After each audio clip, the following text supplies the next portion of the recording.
Good morning. Welcome to Great Grove Church of Christ. My name is Jordan Kattine. I'm the Minister of Youth Programs here at the Grove, and I'm very humbled and thankful to be able to be up here this morning to help preach and continue to go through this series that we've been going through.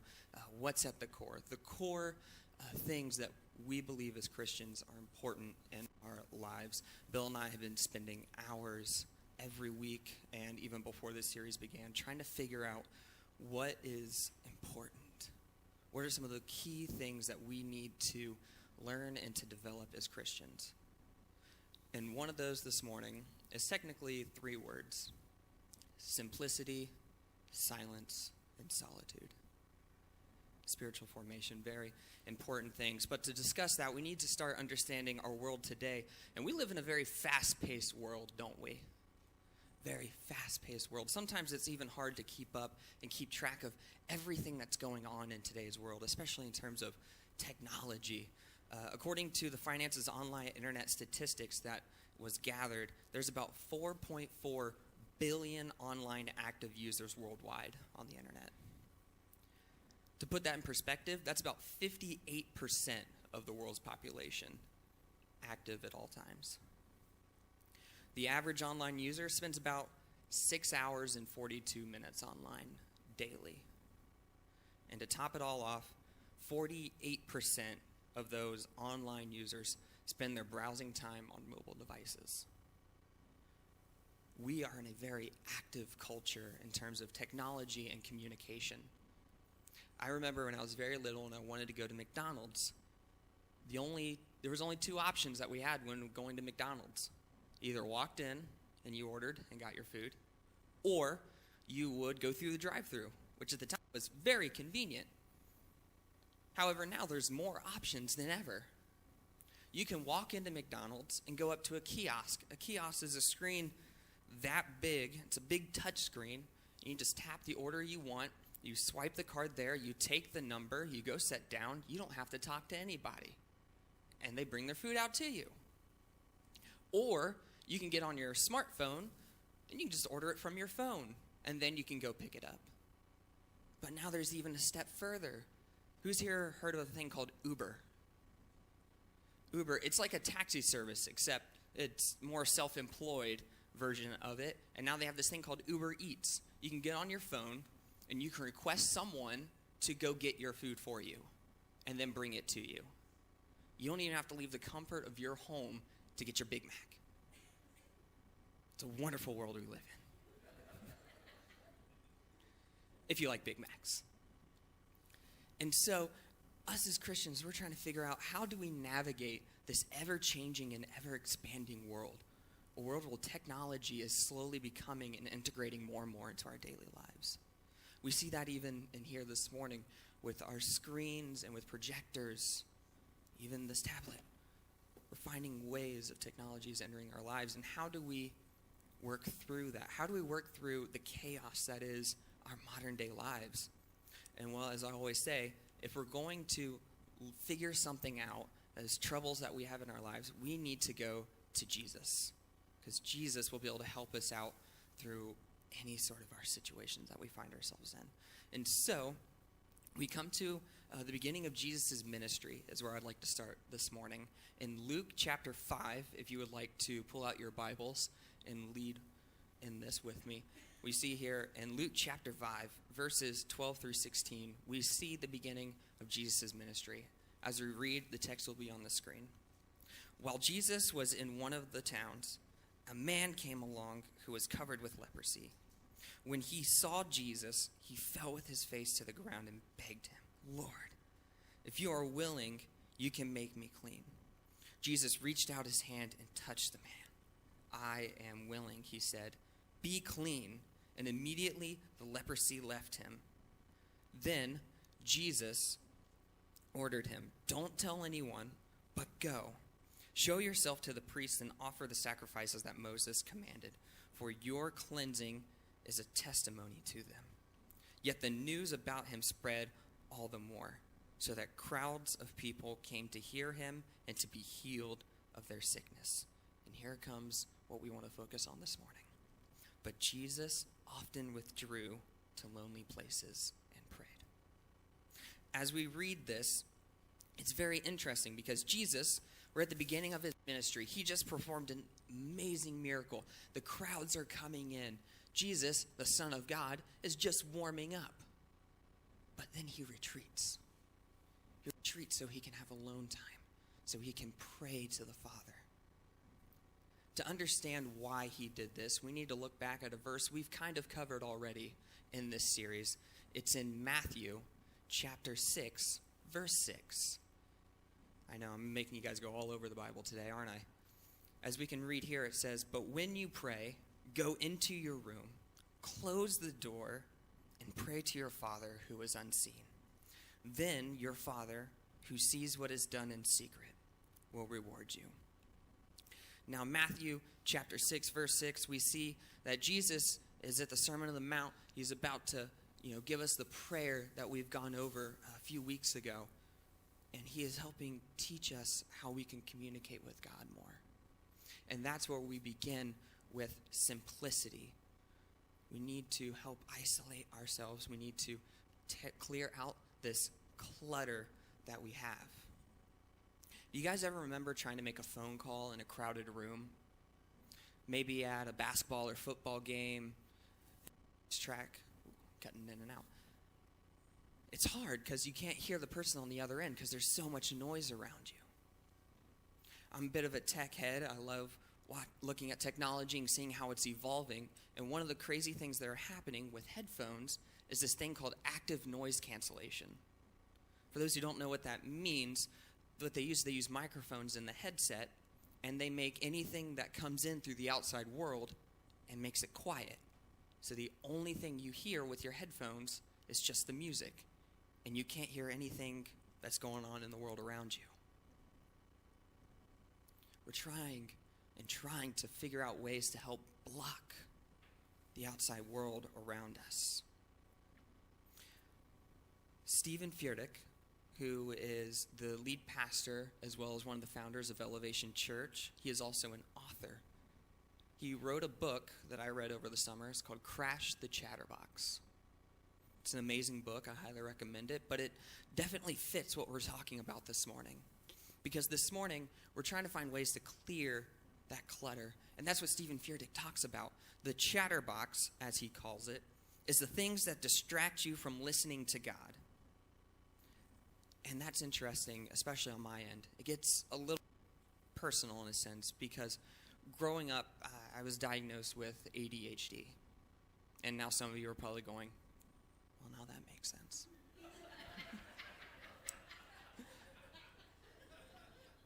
I grew up with ADHD, and it honestly was a big struggle, especially in classes. My mom could tell you firsthand how much of a struggle that can be for me. We've tried extra classes, we've tried medicine, we've tried things, but it's difficult to go through sometimes. I'd struggle setting in class. I'd have to be fidgeting with things. If you see me when I get nervous, I fidget with my wedding band. It's just a knack that I have. In class, I would play with my erasers, or I would just doodle on paper because I didn't know what to do. I was constantly distracted. My mind would move 1,000,000 miles an hour. And reading was so much worse. At one point, I was as slow as 2 to 3 minutes a page on a book. It would take me 2 to 3 months to read a novel. Today, I still kind of struggle, but I'm glad that I'm progressing in my paces in my reading. So, when it came to my senior year of college, and one of my classes to help graduate, so I, of course, had to take it, we went out to a campground, kind of like Butler Springs locally. And we had a spiritual formation retreat where we helped learn and develop these special skills to help develop our personal and spiritual lives.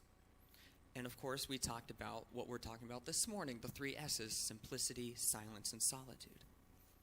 And one of the assignments was for us to go outside in silence and pray for 2 hours. Now, for some of you prayer warriors out there, you're like, that's nothing. 2 hours is nothing. But for me, for those who were here last time I prayed on Sunday, the last time I talked about prayer, the first ones I learned were a minute or two max. 2 hours was something to me was unheard of. And so I just did what I could. I went out there, I started talking to God, I started to just try and embrace that silence. And there's something I learned in those 2 hours and in that weekend at that camp. It's that your attitude and your position that leads to clarity. And what do I mean by your attitude and position that leads to clarity? Your attitude, of course, is coming into your conversations with God and wanting to simplify things. It's hard to talk to God when you're in the middle of watching an Ohio State game. It gets difficult to talk to God because you're also trying to figure out what the score is. Sometimes you need to get away from things. For me, I've realized actually going out into the woods is really calming for me. As a cross-country runner, I'm used to the woods, and so when I go out, I tend to walk trails. In fact, that's what I did to prepare myself for this sermon. I went out, I took a hammock, I took lunch, and I took a book, and I said, see you in 4 hours. And so I spent time away, separating myself from everything. Throw your phone in a bag, throw it in a creek, whatever you need to do to get away from it. That's what we're trying to get to help break this chatter in the outside world. Get all these other frequencies out of the way so we can help tune into the conversation of God. And then your position. This may be a spiritual position, much like your attitude, being able to come in with the open ears and open heart to listen to the calling of God. It could even be a physical position. I know some people who pray so much better standing or sitting or even physically on knees to help fine-tune their position when it comes to communicating with God and trying to look for clarity in the conversation. Jesus needed clarity when he was talking to the Father. And so as he retreated, he puts himself in places and in positions to where he could help talk to God the best. But of course, when we talk about Jesus communicating with God, we're not just talking about, in the best of times, we see Jesus talking to God. God, in fact, retreated to talk to God many, many times. And then this morning, I want to go at least over one more, but to get us in the mindset of Jesus coming to God one more time, we need to talk about what's leading up into this moment. We're nearing the end of Jesus' ministry now. We will find ourselves in Luke chapter 19. And as Jesus is nearing the end of his ministry and the end of his life, honestly, he is on his way to Jerusalem. And on his way to Jerusalem, he has to go over the Mount of Olives. And as he reaches the top and is coming back down, you can see the entire city of Jerusalem, the whole city and the temple. And so these few verses is Jesus in this moment. It reads right here on the screen again. We read, "And when he drew near and saw the city, he wept over it, saying, 'Would that you, even you, had known on this day the things that make for peace. But now they are hidden from your eyes, for the days will come upon you when your enemies will set up a barricade around you and surround you and hem you on every side and tear you down to the ground, you and your children within you, and they will not leave one stone upon another in you, because you did not know the time of your visitation.'" This is a deep emotional moment for Jesus because he knows what's happening. Mark Moore, a brilliant author, I have many of his books, and one of his commentaries regarding this particular passage, he reads, "As we are tempted to rejoice in Jesus' victory over the Pharisees, but Jesus doesn't gloat, he weeps. The word itself indicates deep sobs as I interject here a little bit, I mean, that is tears and snot coming down his face. It is deep and emotional. He interests not in winning an argument, but a people. On the surface, it seems that he has done just that, but he knows their hearts. Within 5 days, the many of those shouting, Hosannas, will change their tune to crucify him.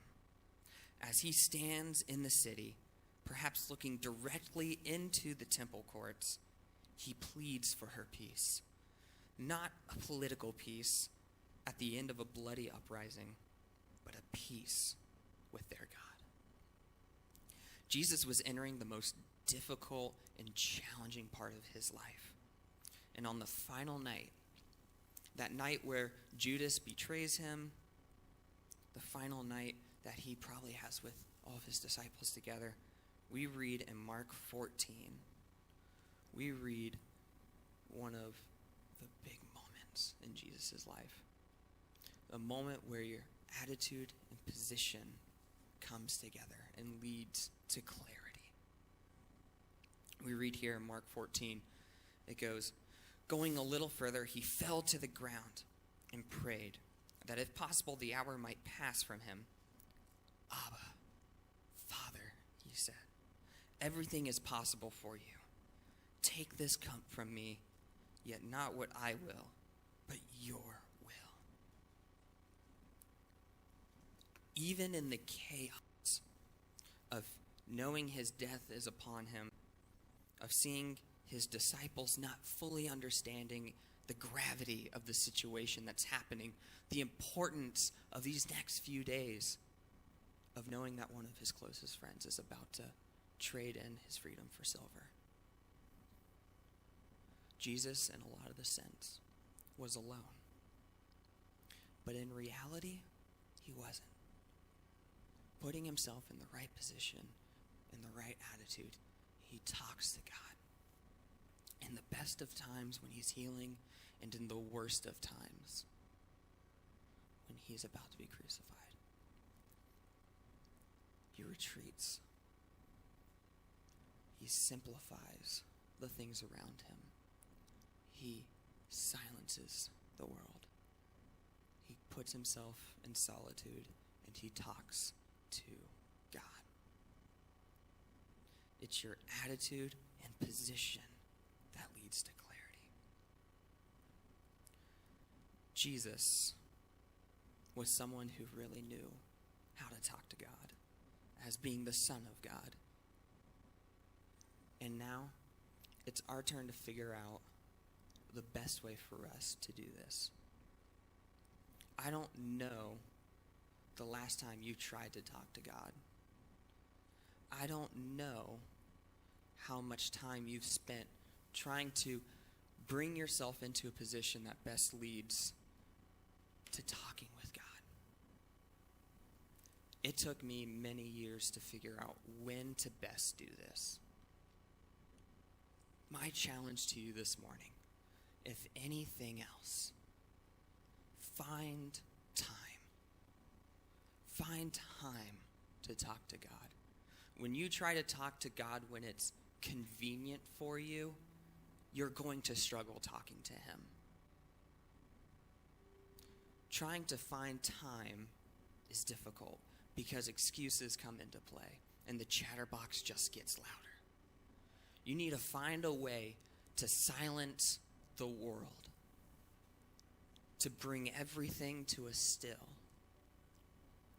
and ask for even a chance to hear the voice of God. God is open and he is listening. When you go to spend time with God, you're asking God for an opportunity to speak. What that means is, and what I've been taught, when you go in to talk to God, you might not hear him. But this spiritual discipline, as it's called, this practice of simplifying, silencing, and solitude is opening yourself up to the opportunity. It's a practice, much like praying and reading your Bible. It's a chance and an opportunity to speak to God and for a moment for God to speak back. Because as we see time and time again in the Bible, God's words are powerful. Powerful enough that he has to whisper. And powerful enough that a simple sentence can bring forth all of creation. Why don't we stand as we go through another song this morning?